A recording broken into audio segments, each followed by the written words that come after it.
এই 50,000 টাকা রাখো। রাখো।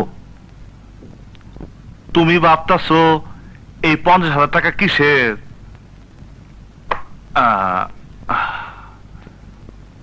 ওই যে কাবিন হইল, কাবিনের সময় দেন মোহর, নগদ অশীল 50,000 টাকা লেখা হইল সেইটা। মানে? বুঝছি, তুমি বুঝতে পারো নাই।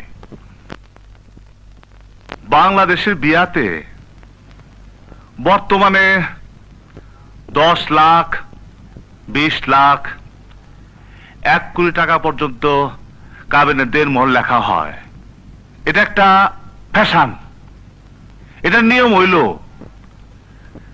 যে টাকাটা নগদ ওয়াসিল লেখা থাকে ওইটা বউরে দিয়া দিতে হইব।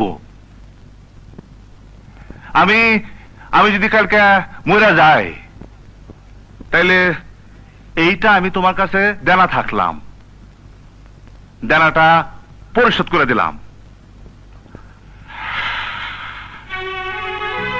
এই টাকা বিপদে কাজে লাগে।